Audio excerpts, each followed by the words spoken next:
먼저 뉴스부터 한번 살펴보겠습니다. 권순우 취재팀장 어서 오십시오. 네, 안녕하세요. 안녕하세요. 성프로TV 권순우 취재팀장입니다. 네, 반갑습니다. 자, 네, 뉴욕 증시 마감 상황 살펴보면요. 네. 다우존스 0.01% 상승했고요.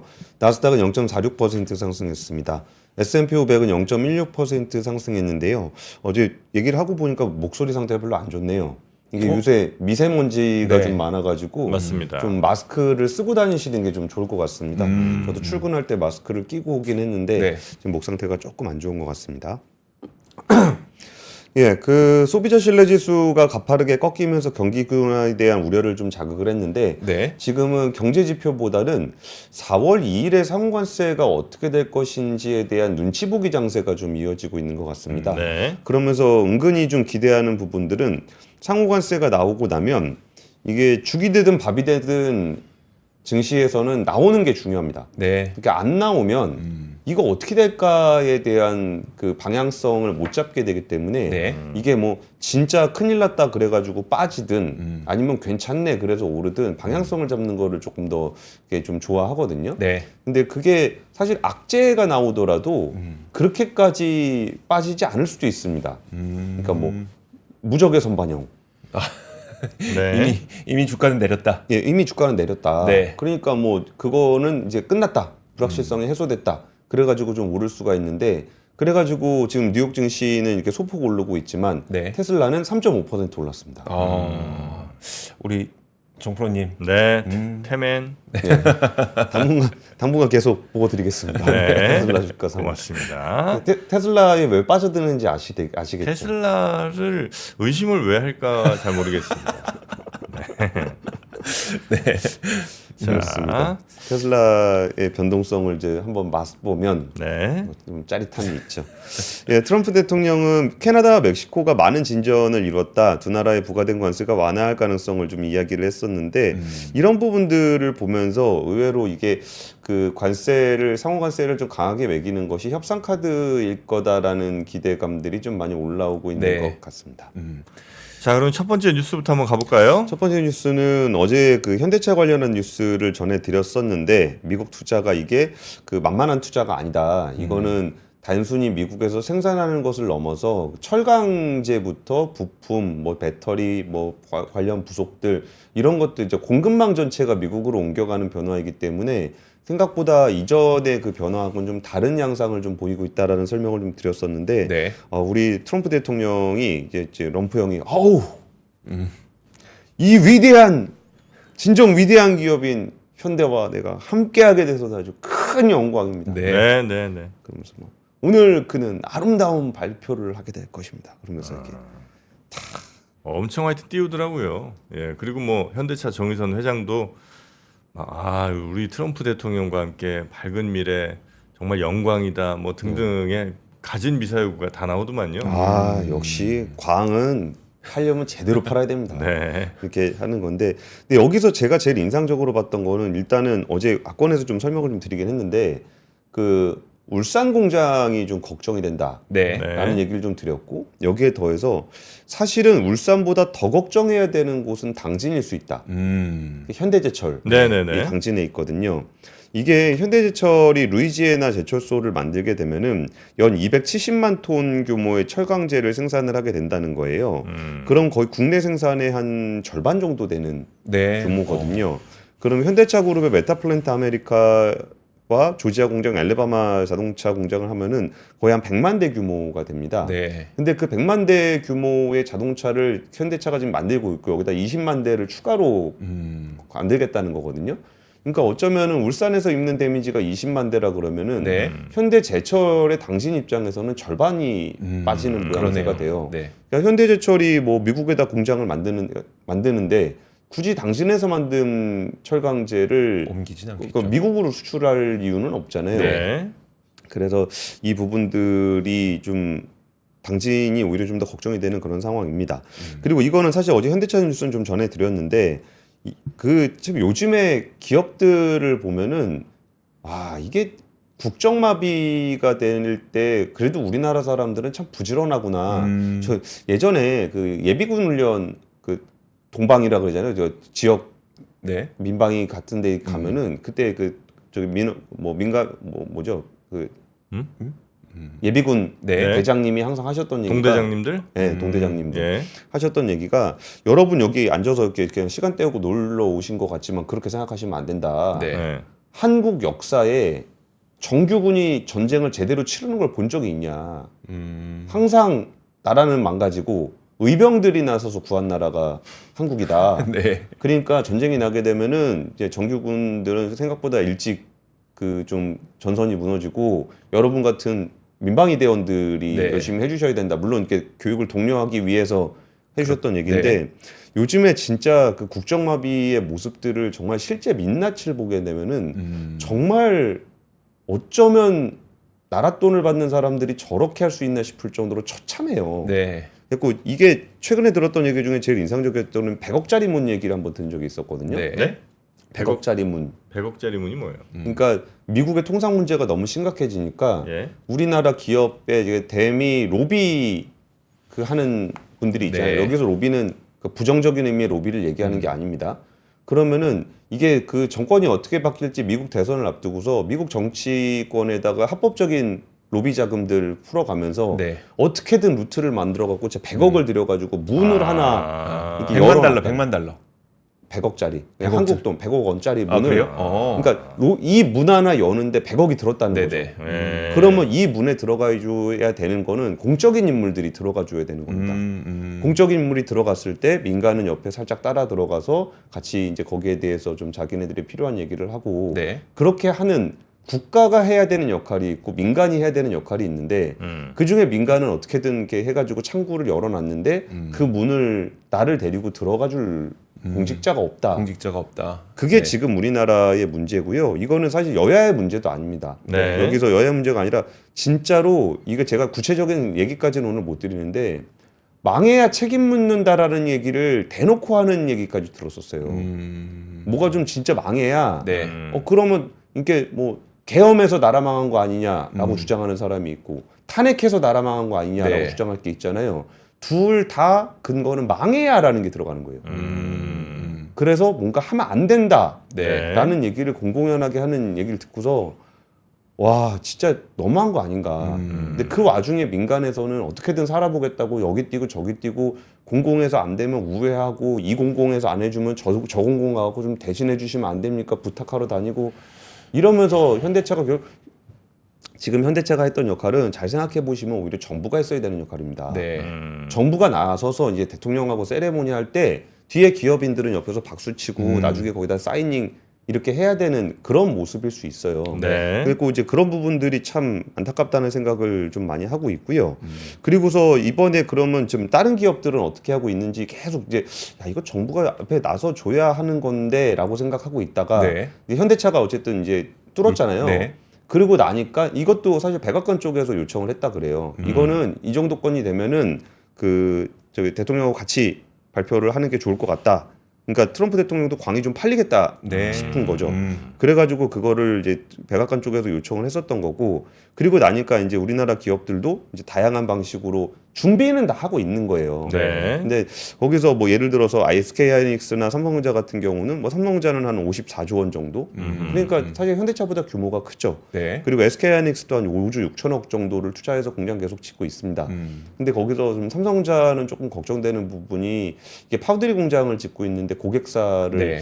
제때 확보할 수 있을 것인가라는 부분들이 조금 우려스러운 상황이긴 하지만 이거는 뭐 미국에서 너무 원하는 거잖아요. 네. 그래서 반도체 공장 지어주는 거. 그리고 SK하이닉스는 이제 패키징 공장.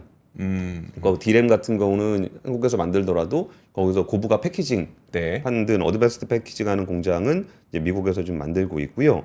포스코 같은 경우도 지금 미국의 현지 투자를 좀 검토를 하고 있습니다. 그러면서 요즘에 이제 주주총회를 통해서 메시지가 조금씩 나오고 있는데 그 포스코가 주주총회에서 뭐라 그랬냐면은 완결형 현지화 전략을 통해 미국 시장 입지를 강화하겠다라고 좀 얘기를 하면서 이 장인하 회장 직속으로 해서 글로벌 통상정책팀이 신설이 됐습니다. 네. 그러니까 그런 부분들에서 좀 대응을 하는데 상공정을 먼저 투자하는 쪽을 좀 얘기를 하고 있는데 상공정이 뭐냐면은 네. 이 철 녹여가지고 그 반제품 만드는 공정, 네. 이 상공정이라 그러고 그 뒤에 단에 제품 만드는 공정을 하공정이라 그러는데 상공정을 만든다라고 하고 있습니다. 그 부분은 이제 아무래도 전기로가 될 가능성이 있고요.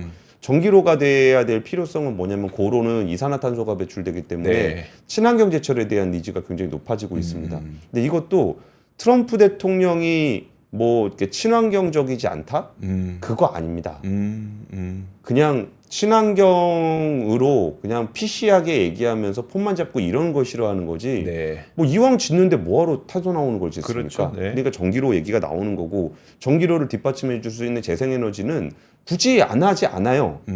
재생에너지가 비싸다는 얘기를 하는 거고 네. 그러니까 비싼 거를 우리가 뭐 인류의 무슨 뭐를 위해서 그걸 위해서 하는 것을 반대하는 거지 가서 뭐 친환경 제철소 조준다 그러면은 땡큐 베리 머치죠. 네, 네. 뭐 그런 상황이고요. 하나에어로스페이스는 다들 아시다시피 한 8천억 정도는 이제 해외 조선 투자에 집중을 하겠다라는 입장이고 필리조선소에 대한 추가 투자를 검토를 하고 있고요. 그리고 이제 그 호주의 조선사 오스탈 지분도 네. 뭐 이사회에서 안 판다 그러니까 제가 보기에는 약간 적대적 으로 산 것 같은데 9.9% 사고 승인 받은 다음에 20%까지 끌어올려가지고 네. 이사회 진입을 시도하고 있는 것 같아요. 그래서 호주 언론에서는 굉장히 부정적인 표현이 많이 네. 나옵니다. 뭐 약탈자 막 이런 표현들도 좀 나오긴 합니다. 어쨌든 오스탈은 미국의 조선소를 가지고 있고 부남 쪽을 실제로 수행하고 있는 조선사기 때문에 이런 데 투자를 좀 하고 있습니다. 그리고 대한항공 같은 경우에 2033년까지 보잉 777-9 네. 20대, 787-10, 20대 비슷한 조건으로 옵션으로 항공기 10대 추가. 네. 보잉 뭐 진짜 기술의 보잉, 기술의 보잉, 사고의 보잉. 기술 사고의 보잉. 네. 이주호 기자가 한번 왜 그런 보잉 사고가 났었는지도 한번 쫙 사고 정리를 해줬었는데 네. 지금 누군가 사줘야 됩니다. 누군가 사서 우리 달라졌어요라고 외치고 있을 때 달라진 너를 믿어보겠노라 네. 라고 해서 누군가 굉장히 큰 바이어가 필요합니다.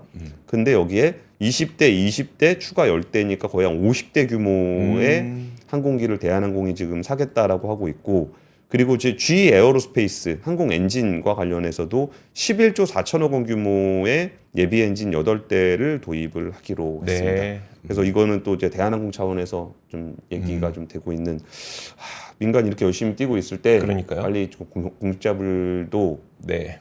자신의 역할들을 충실히 할 수 있는 환경이 됐으면 좋겠습니다. 네. 네. 그리고 이거는 뭐 별도 뉴스긴 한데 그 BYD가 지금 1,000억 달러 넘는 매출을 올렸다. 테슬라 제쳤다면서요. 네, 테슬라를 제쳤다. 전년 대비 29% 정도 증가했고 순수익은 전년보다 34% 증가한 8조 2천억 원을 기록했다. 네. 전기차 판매량에 있어서도 43%가 증가를 했고 같은 기간 테슬라는 1.1% 역성장을 했다. 네. 그리고 이제 그 뭐 R&D와 관련해서도 전년 대비해서 36% 증가한 10조 9,600억 원을 쏟아붓고 있다라는 얘기가 있고요. 테슬라는 유럽 시장에서 유럽 자동차 협회가 발표를 했는데 지난 2월에 발표한 판매 대수가 40%가 줄었다. 그리고 올해만 42.6%가 줄었고 네. EU 지역의 그럼 전반적인 전기차 판매가 줄었냐라고 봤을 때는 1년 전보다 26.1%가 줄었는데 네. 테슬라 판매만 감소를 했다라고 얘기하면서 네. 그 일론 머스크의 어떤 반감이 좀 그렇죠. 커지고 네. 미국과 유럽의 반감이 커지면서 테슬라 판매가 좀 줄었다라는 얘기를 하고 있습니다. 네. 근데 이거는 스트레이트한 뉴스고 이거를 조금 더 세밀하게 좀 들여다보면은 지금 그 BYD의 뭐 숨겨진 부실이 한 60조 된다라는 네. 얘기들이 좀 있어요. 그러니까 협력업체들한테 그 채권 부품값 받았으면 줘야 되는 돈 안 안 주면서 줬다면서요? 그런 네. 것들이 좀 있다라는 거고 그리고 지금 아까 유럽의 판매량이 그 24%가 늘었는데 네. 테슬라는 26%가 줄었다라는 네. 부분도 물론 테슬라에 대한 반감, 일론 머스크에 대한 반감으로 테슬라가 줄어든 건 맞지만 유럽 전기차 시장의 전기차라 함은 네. BEV 배터리 전기차만을 의미하는 게 아닙니다. 네. 그리고 또 상당수의 그 유럽 자동차 회사들이 PHEV를 많이 하기 때문에 이거는 순수 전기차 BEV만 가지고 있는 테슬라 입장에서는 네. 이 통계가 약간 불리한 통계입니다. 그래가지고 이거 보면서 뭐 BYD가 약진하는데 테슬라는 망했다 이렇게 해석하는 거는 굉장히 네. 한계가 있습니다. 네. 근데 여기서 중요한 포인트 중에 하나는 뭐가 있냐면은 BYD는 이런 식으로 계속 할 겁니다. 뭐 손해가 나든지 말든지 그냥 계속 할 겁니다. 네. 그렇게 할 수밖에 없는 거는 중국 정부 입장에서는 지금 앞으로도 수출을 따박따박 할 수 있는 업종이 전기차 업종일 거고 그게 만약에 막히게 되면 중국은 외화 조달하기가 굉장히 어려워질 겁니다. 네. 그러면은 일자리와 외화 조달 차원에서라도 BYD를 끝까지 지원하려고 할 거고 그리고 이거는 또 아까 비슷한 상황인 게 테슬라 같은 경우는 BEV 순수 전기차밖에 없다는 게 네. 확장성의 한계를 계속적으로 보일 겁니다. 근데 그게 경쟁력의 문제가 아니라 네. 시장 구도의 문제를 말씀을 드리는 겁니다. 그래서 BYD는 뭐 이렇게 뭐 문제가 있다라고 하더라도 계속적으로 밀어내기를 할 거고 네. 테슬라는 계속적으로 성장을 할 건데 이게 순수 전기차 시장의 사이즈 확대와 비슷하게 갈 거다라는 네. 부분들을 염두에 두면서 자동차 산업을 보시면은 실질적인 경쟁력이 뭔지 네. 그리고 좀 약간의 허수가 뭔지를 함께 분석하실 수가 있을 것 같습니다. 방금 자동차 말씀해 주시긴 하셨는데 앞으로 국제 정세가 유럽, 중국, 그다음에 미국 이 삼각구도가 어떻게 변할지에 대해서 어제 권순 취재팀장이 앞권에서 정리를 해 주셨거든요. 오늘 5시에 업로드 되니까 오늘 5시에 예. 업로드 된 거 한번 꼭 보시길 바라겠습니다. 네. 자, 두 번째 뉴스로 갈까요? 뉴스는 네. 이게 좀 재미없는 얘기입니다. 네. 그 한덕수 대통령 권한대행이 2026년 예산안 편성 지침을 의결 확정했습니다. 그러니까 예산안을 짤 때 2026년도 예산안을 짤 때 각 네. 부처가 어떤 식으로 예산안을 짜야 되는지에 대한 지침을 준 겁니다. 근데 그러면서 인구 구조 변화를 감안해 중장기 의무 지출 수요를 점검하고 구조 개편 등으로 지속 가능성을 확보하는 방안을 검토해야 된다라고 좀 얘기를 했습니다. 그러니까 이 얘기가 뭐냐면은 우리나라가 뭐 예산을 줄이네 마네 그렇게 얘기를 하더라도 의무 지출 예산이라는 거는 이미 그 정해져 있는 예산이 있습니다. 네. 그러니까 정해져 있는 예산과 그리고 정부가 필요에 따라서 늘리고 줄이고 할 수 있는 재량 예산이 있는데 그러니까 의무 지출 예산이라는 건 우리가 제도적으로 예전에 만들어놨던 그 제도에 따라서 그냥 쭉 가는 거거든요.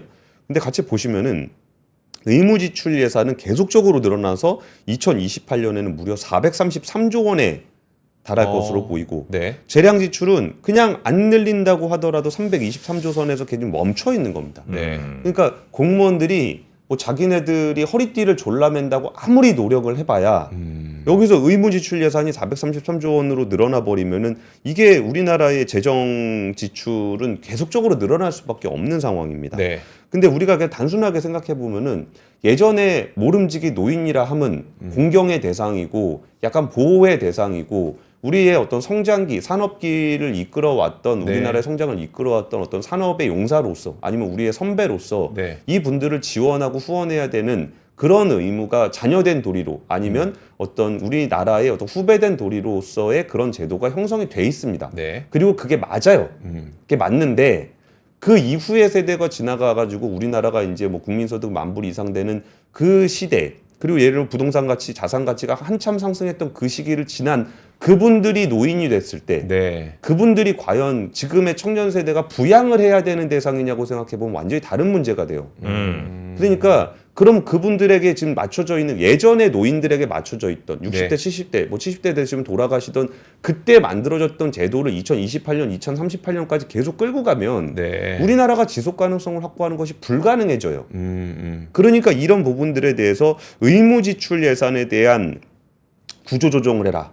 네. 라고 좀 얘기를 하고 있는 거고 지방교육 재정교부금 같은 경우는 지방교육이 뭐 당연히 필요하고 약간 부족할 수 있잖아요. 네. 그럼 여기서 재정교부금을 지방으로 많이 뿌려줍니다. 네. 그 필요하죠. 지역에 계신 분들도 교육을 받아야 되고 받아야죠. 거기들도 뭐 아이들이 좀 똑같은 환경에서 교육받을 수 있게끔 지원을 해줘야 되는 건 맞는데 인구가 너무너무 줄어들고 있다는 거예요. 네. 너무너무 줄어들고 있는데 그 똑같은 교부금을 계속적으로 주게 되면은 그 돈을 누가 쓰냐? 애들이 쓰는 게 아니고 거기에 이해관계자들이 쓰게 됩니다. 네. 맞아요.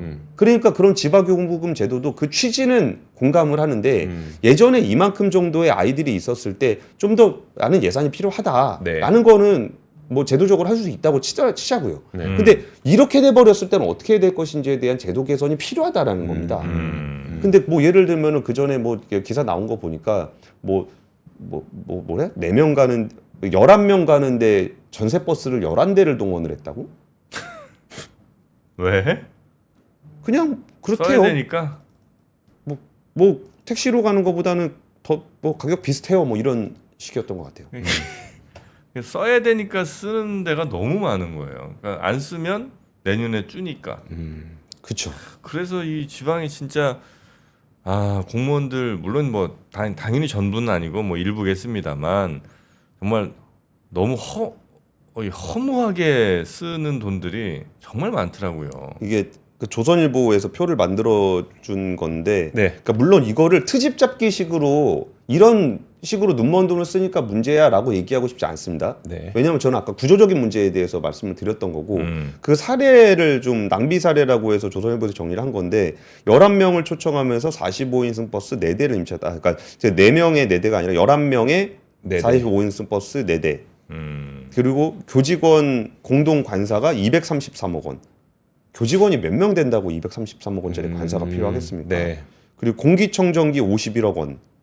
뭐 공기- 리모델링 하자마자 재건축. 야 우리 저 핫딜에서 12만 8천 원씩 하는 것만 해도 되는데 그러면 몇 대를 살 수 있습니까? 뭘 돈 아낄 생각은 전혀 안 해요.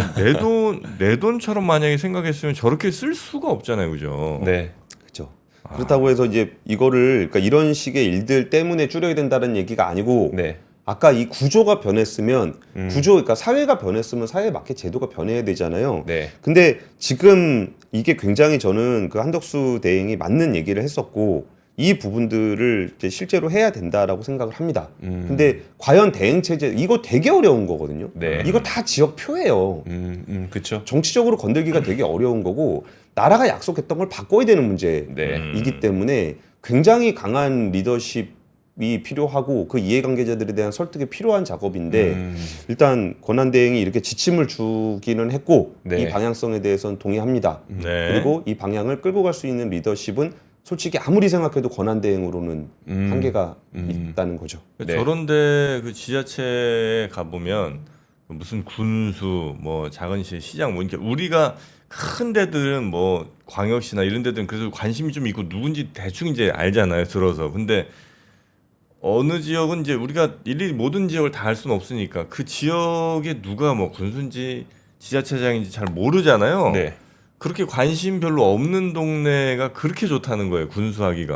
아, 한 번 하면 그냥 3번 그냥 연장으로 가기도 하고 네. 거의 뭐 그 지역의 왕이에요, 왕. 음. 예, 그래서 뭐 왜냐면 이제 쓸 수 있는 돈 저 중앙에서 받는 교부금 같은 것들 엄청 자기가 쓸 수 있으니까 그리고 또 지역의 뭐 인구 소멸 대응 예산 뭐 이렇게 하면 엄청 또 돈이 잘 나온다는 거예요. 네. 그러니까 그 돈으로 막 여기까지 하겠습니다. 네. 네. 근데 뭐 사실 지금 뭐 시간이 있으면은 진짜 잘하시는 지자체장 아니 뭐 얘기도 많이 드리고 계시겠죠. 싶은데 아니, 그러니까 네. 방식이 잘한다는 방식이 네. 아예 달라요. 우리가 상상했던 거랑 완전히 다른데 이제 오늘 시간 관계상 그 다음 뉴스로 가겠습니다. 네. 네. 10년 후에 한국은 어떤 모습일까요? 10년 후? 여전히 국가에서 우리나라에서 생산되는 물량이 네. 우리가 소비되는 물량의 거의 3배가 됩니다. 우리는 쓰는 것에 비해 만드는 게 3배가 되고 네. 그게 우리 무역 의존도 70%의 한국이거든요. 네. 그리고 전체의 그 20%가 중국으로 수출이 되고 그리고 전체 산업 중에 반도체가 20%를 차지하고 있는 지금의 모습. 네. 이 10년 후에도 똑같은 모습일까요? 이건 한번 생각해 봤을 때 저는 이번에 그 K푸드의 정기주주총회들을 보면서 이게 뭔가 좀 다른 양상의 모습이 나타날 수도 있겠다. 꼭 K푸드가 전 세계적으로 인기가 굉장히 많긴 해요. 네. 많긴 한데 그게 진짜 지금처럼 그냥 한국에서 수출하는 방식일까? 라고 생각해 보면 그건 아닐 것 같다라는 생각이 좀 들었던 게 CJ에서 이번에 주주총회를 하면서 그 1등 초격차 글로벌 지향을 바탕으로 사업 구조 고도화를 통해 경쟁력을 높이고 빠른 실행력으로 K푸드의 성장력을 증명하는 글로벌 탑 기업이 되겠다. 국가별 실행력을 강화해서 기회 발굴을 통해 미래 시장을 선점하고 뭐 시장 리딩의 선순환 구조를 만들겠다. 미주에서는 핵심 사업을 중심으로 시장 리더십을 강화하고 중국, 일본 사업 대형화, 유럽에서는 외형적 성장에 집중하겠다. 근데 이게 대부분 현지 공장 짓는 내용입니다. 네. 그리고 이게 식품이라는 것도 사실 그 다른 나라로 진출하기도 되게 어렵고 네. 그 트렌드 맞추기도 쉽지 않은데 어느 정도 좀 자신감들이 좀 생긴 것 같아요. 이제 나가서 만들어서 팔 수 있다.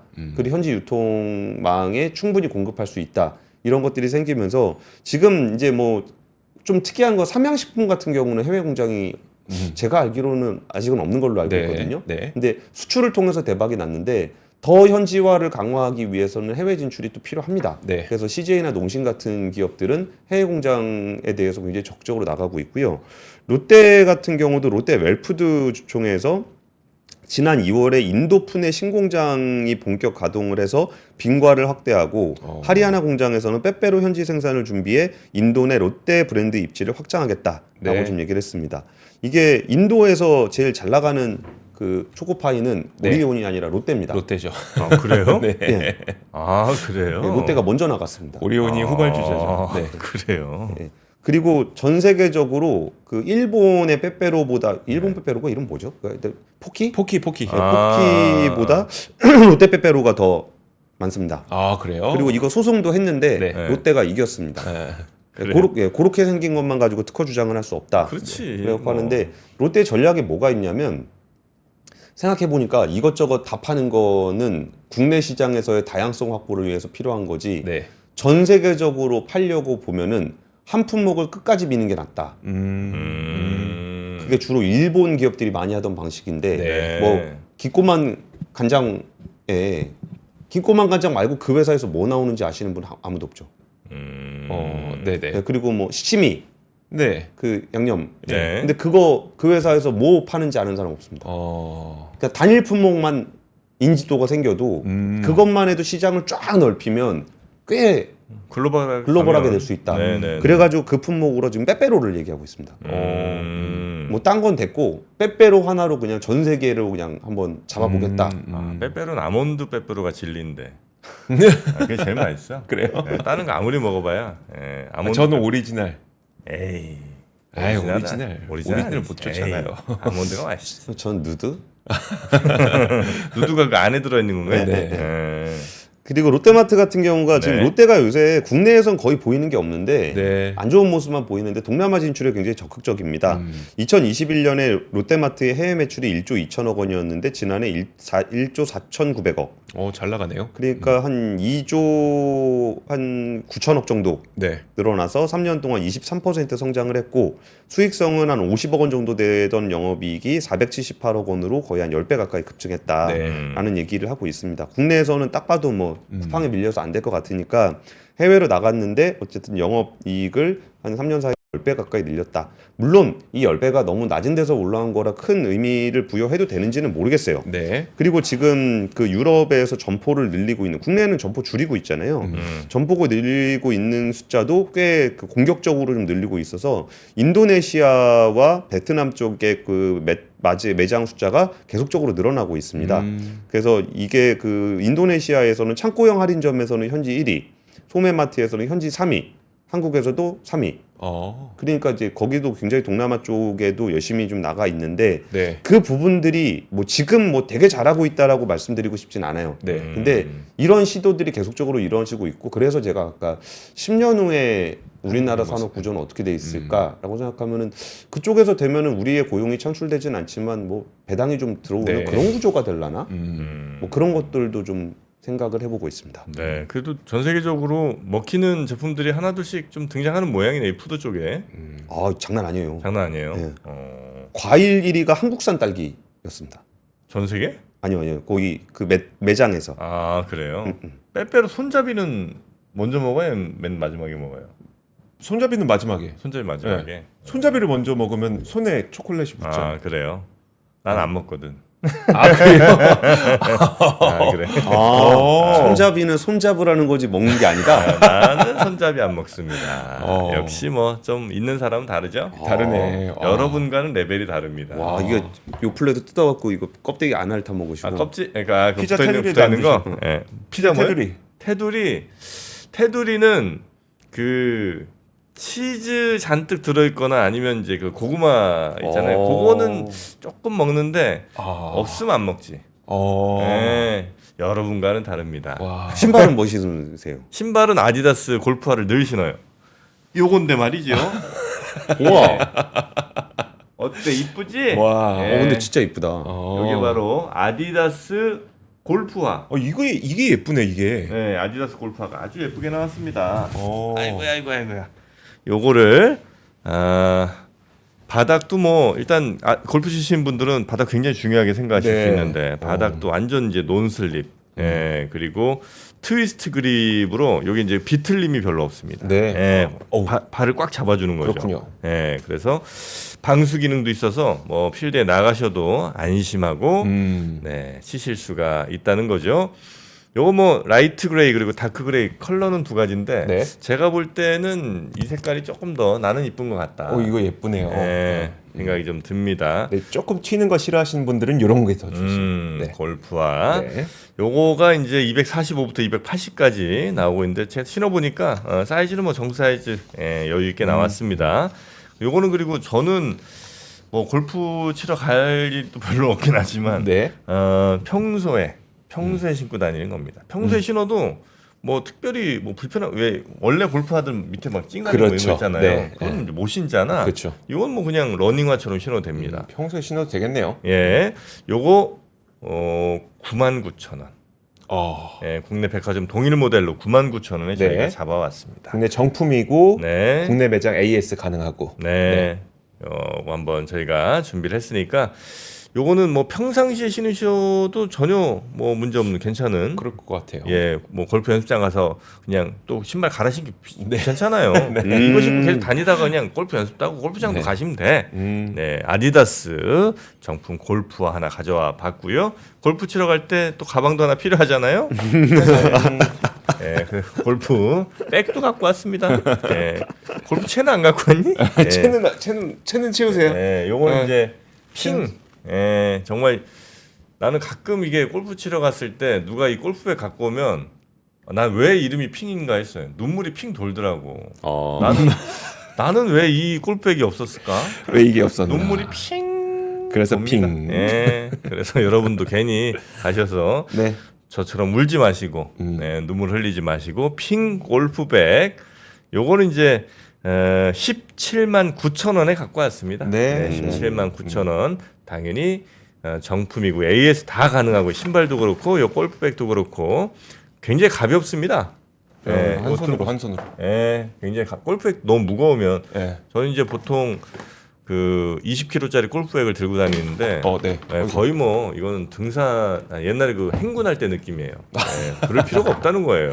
네. 그 캐디분들도 골프백 무거운 거 되게 싫어합니다. 네, 핑 가벼운 골프백으로 견고한 골프백으로 즐거운 골프의 계절이 또 돌아왔잖아요. 그렇죠. 또 치시는 분들 많으니까 예, 재밌게 치고 오시기 바라겠습니다. 근데 말씀하실 때마다 제가 이거 네이버에다 검색해 보는데 네. 가격은 진짜 확실히 항상 그 네이버 최저가보다 조금 더 싸긴 하네요. 아니, 네. 무조건이에요. 그러니까 그러니까 거기보다 싸게 할 자신 없으면 그냥 갖고 오질 말고 소개하지 말라고 내가 얘기를 합니다. 굳이 아니, 가격을 비교했는데 더 싼 게 있어. 그러면 굳이 여기서 왜 소개를 하냐고. 그렇죠. 그럴 필요가 없다는 거예요. 그냥 그거 사시면 돼. 네. 나는 그렇게는 못하겠습니다. 예, 무조건 최저가라는 믿음. 거기에 이제 우리 신뢰가 또 쌓여야 우리 시청자분들도 이제 한 번씩 그냥 보고 사시는 거지. 샀는데 딴 데 더 싸더라 얘기 들으면 그럼. 그 다음부터는 그냥 마음이 확 눈물이 핑 그러면 돌거든요. 그럴 때는 저희가 미처 못 챙길 수도 있으니까 말씀을 주시면은 네. 우리가 그 얘기하면 또 저희도 바로 또 가격 후려치기 들어갑니다. 네. 자, 그리고 공구는 행군이 없었네요. 생각해 보니까 네, 죄송합니다. 공구는 행군이 없구나. 생각해보니까 행군 말은 많이 안 들어서 했어요? 더블백 메고 행군이 없어요? 행군 난 한 기억이 없네. 완전 군장하고 그러니까 그걸 하고 어딜 가는 거예요? 그냥 걷는 거예요. 산도 가고, 그래요? 네, 구보로. 구보는 뛰는 거고. 그렇죠. 산도 가고 뭐.